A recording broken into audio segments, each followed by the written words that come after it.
Hello friends, welcome to Bharati's kitchen. ఈ రోజు వీడియోలో చాలా టేస్టీగా ఉండే పుడింగ్ రెసిపీని అలా ప్రిపేర్ చేసుకోవాలో చూపించబోతున్నాను. చాలా టేస్టీగానే ఉంటుంది, అలానే మంచి ఫ్లేవర్ కూడా ఉంటుంది. ఎప్పుడైనా స్పెషల్ అకేషన్స్ అప్పుడు కానీ లేదంటే పిల్లలకి కానీ ఇలా చేసి పెట్టండి. చూడడానికి కలర్ఫుల్ గానే ఉంటుంది, అలానే టేస్ట్ కూడా చాలా చాలా బాగుంటుంది. ఈ రెసిపీని ప్రిపేర్ చేయడానికి ఎగ్ అవసరం లేదు, అలానే ఓవెన్ కూడా అవసరం లేకుండానే చాలా సింపుల్ గా ఎవరైనా కూడా ఈజీగా ప్రిపేర్ చేసుకోవచ్చు. నేను చెప్పిన కొలతలతో ఈ రెసిపీని మీరు ప్రిపేర్ చేసి చూడండి.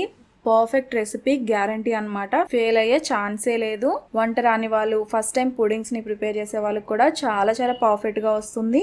సో ఈ టేస్టీ పుడింగ్ రెసిపీని ఎలా ప్రిపేర్ చేసుకోవాలో ఇప్పుడు చూపిస్తాను. లేట్ చేయకుండా రెసిపీని స్టార్ట్ చేసేద్దాము. ఫస్ట్ ఈ రెసిపీ కోసం ఒక బౌల్లో జెలటిన్ పౌడర్ని తీసుకోవాలి. నెక్స్ట్ ఈ జెలటిన్ పౌడర్ని 4 టేబుల్ స్పూన్స్ వరకు వేసుకోవాలి. 4 టేబుల్ స్పూన్స్ ఫుల్గా వేసుకోవాల్సి ఉంటుంది. ఈ జెలటిన్ పౌడర్ అనేది మీకు బేకరీ మెటీరియల్ షాప్స్ ఉంటాయి కదా, అక్కడ ఈజీగా అవైలబుల్ ఉంటుంది. లేదు అంటే ఆన్లైన్లో కూడా అవైలబుల్ ఉంటుంది. నేను లింక్స్ అన్ని కూడా డిస్క్రిప్షన్ బాక్స్లో ఇస్తాను. ఇక్కడ నేను యూజ్ చేసేది వెజ్ జెలటిన్ అండి. ఇందులో వెజ్, నాన్ వెజ్ 2 రకాలు ఉంటాయి. నెక్స్ట్ ఇందులోనే 1 కప్ వరకు పాలని కూడా వేసుకోవాలి. గోరువెచ్చని పాలను కానీ కొంచెం చల్లారిన పాలను కానీ ఏమైనా యూజ్ చేసుకోవచ్చు. పాలు వేసిన తర్వాత నీట్గా మిక్స్ చేసుకోవాలి. మనం జెలటిన్ పౌడర్ తీసుకున్నాం కదా, ఇందులో వెజ్ జెలటిన్ అలానే నాన్ వెజ్ జెలటిన్ 2 రకాలు ఉంటాయండి. నేను యూజ్ చేసింది veg gelatin powder. Next puddings prepare చేసుకోవడానికి అగర్ అగర్ యూజ్ చేయొచ్చు, అలానే జెలటిన్ పౌడర్స్ కూడా యూజ్ చేసుకోవచ్చు. 2 డిఫరెంట్ పౌడర్స్ అనమాట. 2 ఒకటైతే కాదండి. జెలటిన్ పౌడర్ అనేది కొంచెం పుడింగ్స్ ప్రిపేర్ చేసినప్పుడు ఎక్కువ అవసరం అవుతుంది. అలానే అగర్ అగర్ అయితే చాలా తక్కువగా వేసుకుంటే సరిపోతుంది. 1 లీటర్ పాలకి 1 టేబుల్ స్పూన్ అగర్ అగర్ వేసుకుంటే సరిపోతుంది. కానీ జెలటిన్ పౌడర్ వచ్చేసరికి మీకు 3 to 4 టేబుల్ స్పూన్స్ వరకు జెలటిన్ అవసరం అయితే పుడింగ్ ప్రిపేర్ చేసినప్పుడు అవసరం అవుతుంది.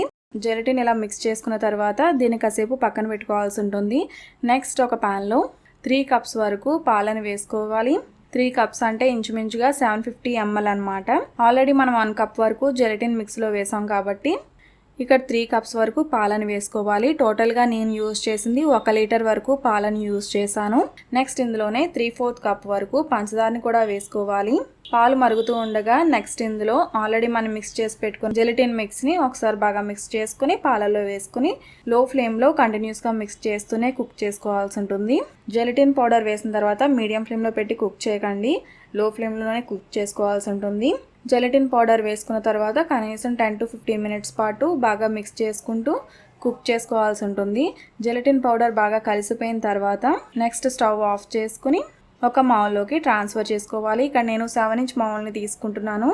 మీరు 7 ఇంచ్ కానీ 8 ఇంచ్ మౌల్ కానీ ఏదైనా యూజ్ చేసుకోవచ్చు, లేదంటే ప్లేట్ని కూడా యూజ్ చేసుకోవచ్చు. ఇక్కడ నేను గాజ్ బౌల్ తీసుకుంటున్నాను కాబట్టి దీనికి ఆయిల్ని కూడా అప్లై చేయట్లేదు. మీరు ప్లేట్ ఏదైనా యూజ్ చేస్తున్నట్లయితే లేదంటే వేరే బాక్స్ ఏదైనా యూజ్ చేస్తున్నట్లయితే దానికి కొద్దిగా ఆయిల్తో గ్రీస్ చేసుకున్న తర్వాత మరగబెట్టుకున్న పాలను వేసుకోవాలి. నెక్స్ట్ ఇలా వేసుకున్న తర్వాత పైన ఎయిర్ బబుల్స్ ఏమైనా ఉంటే ఇలా కొంచెం సైడ్కి తీసుకొచ్చేసేయండి.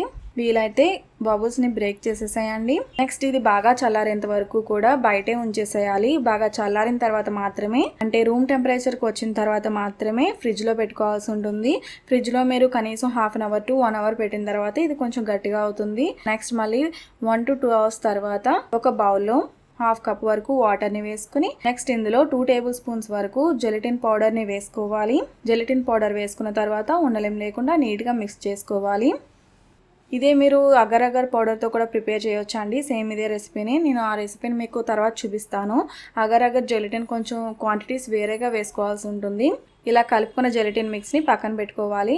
నెక్స్ట్ ఒక ప్యాన్ తీసుకుని అందులో 1 కప్ వరకు వాటర్ని వేసుకోవాలి. 1 కప్ అంటే కరెక్ట్గా 250 ml అండి. నెక్స్ట్ ఈ వాటర్ మరుగుతూ ఉండగా ఇందులో ఆల్రెడీ మనం కలిపి పెట్టుకున్న జెలటిన్ మిక్స్ని కూడా వేసుకోవాలి. జెలటిన్ మిక్స్ వేసుకున్న తర్వాత కంటిన్యూస్గా మిక్స్ చేస్తూనే లో ఫ్లేమ్లో కుక్ చేసుకోవాల్సి ఉంటుంది. 5 to 8 మినిట్స్ వరకు లో ఫ్లేమ్లో కుక్ చేసుకున్న తర్వాత నెక్స్ట్ ఇందులో రోజ్ సిరప్ని వేసుకోవాల్సి ఉంటుంది. రోజ్ సిరప్ కూడా మీకు బేకరీ మెటీరియల్స్ అమ్మే చోట అవైలబుల్ గానే ఉంటుంది, లేదు అంటే ఆన్లైన్ లో కూడా అవైలబుల్ గానే ఉంటుంది. లింక్స్ అనేవి నేను డిస్క్రిప్షన్ లో అప్డేట్ చేస్తాను, ఒకసారి చెక్ చేయండి. ఒకవేళ మీ దగ్గర రోజ్ సిరప్ లేనట్లయితే రోజ్ ఎసెన్స్ ఏమైనా ఉంటే రోజ్ ఎసెన్స్ని కూడా వేసుకోవచ్చు. రోజ్ సిరప్ మీరు కంప్లీట్గా అవాయిడ్ చేసినట్లయితే ఇందులో 1.5 కప్ వరకు వాటర్ని వేసుకోవాల్సి ఉంటుంది. నేను 1 కప్ వాటర్ అలానే 1/2 కప్ రోజ్ సిరప్ వేసాను కదా, మీరు టోటల్గా 1.5 కప్ వాటర్ వేసేసుకోవచ్చు. అలానే 1/2 కప్ షుగర్ వేసుకోవాల్సి ఉంటుంది. ఇక్కడ నేను రోజ్ సిరప్ వేసాను కాబట్టి రోజ్ సిరప్లో ఆల్రెడీ షుగర్ అనేది ఉంటుంది, అందుకని నేను ఇక్కడ 2 టేబుల్ స్పూన్స్ వరకు షుగర్ మాత్రమే యూజ్ చేస్తున్నాను. మీ దగ్గర రోజ్ సిరప్ లేనట్లయితే క్వాంటిటీస్ మార్చుకోవాల్సి ఉంటుంది. 1.5 కప్ వాటర్ వేసుకుని 1/2 కప్ షుగర్, అలానే రోజ్ ఎసెన్స్, అలానే పింక్ ఫుడ్ కలర్ని వేసుకోవాల్సి ఉంటుంది రోజ్ సిరప్కి ఆల్టర్నేట్గా. సో రోజ్ సిరప్ వేసుకున్న తర్వాత మళ్ళీ 3 to 5 minutes పాటు కుక్ చేసుకోవాల్సి ఉంటుంది. 5 minutes పాటు ఇలా లో ఫ్లేమ్లో కుక్ చేసుకున్న తర్వాత స్టవ్ ఆఫ్ చేసుకుని ఆల్రెడీ మనం ప్రిపేర్ చేసుకున్న పుడింగ్ మీద ఈ మిక్స్ని వేసుకోవాల్సి ఉంటుంది. మళ్ళీ ఎయిర్ బబుల్స్ ఏమైనా ఉంటే ఇలా బ్రేక్ చేసేసేయండి. నెక్స్ట్ ఇది చల్లారేంత వరకు కూడా రూమ్ టెంపరేచర్లోనే ఉంచేసేయాలి. నెక్స్ట్ అలానే రూమ్ టెంపరేచర్కి వచ్చిన తర్వాత ఫ్రిడ్జ్లో కనీసం 1 to 2 hours పాటు ఉంచిన తర్వాత సర్వ్ చేసుకోవాల్సి ఉంటుంది. నెక్స్ట్ దీన్ని ఫ్రిడ్జ్లోంచి తీసుకున్న తర్వాత మీకు నచ్చిన షేప్లో కట్ చేసుకోవడమే. ఇది మీరు చల్లగా సర్వ్ చేయండి. టేస్ట్ చాలా బాగుంటుంది. వేసవికాలంలో కానీ లేదంటే స్పెషల్ అకేషన్స్ అప్పుడు కానీ ఇది చాలా బెస్ట్ రెసిపీ అండి. ఒకసారి మీరు కూడా ట్రై చేసి చూడండి. చాలా టేస్టీగా ఉంటుంది. వంట రాని వాళ్ళు, పుడింగ్ని ఫస్ట్ టైం ప్రిపేర్ చేసే వాళ్ళు కూడా చాలా ఈజీగా ప్రిపేర్ చేసుకోవచ్చు. ఈ రెసిపీ నేను చూపించిన విధంగా సేమ్ ఇదే కొలతలతో మీరు ట్రై చేసి చూడండి. చాలా పర్ఫెక్ట్గా వస్తుంది.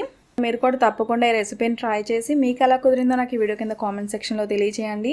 ఈ రెసిపీ మీకు నచ్చినట్లయితే తప్పకుండా లైక్ చేసి మీ ఫ్రెండ్స్ అండ్ ఫ్యామిలీస్ కూడా షేర్ చేయండి. మరిన్ని మంచి రెసిపీస్ కోసం నా ఛానల్ సబ్స్క్రైబ్ చేయండి. అలాగే తర్వాత వచ్చే బెల్ ఐకాన్ కూడా క్లిక్ చేయండి. Thanks for watching.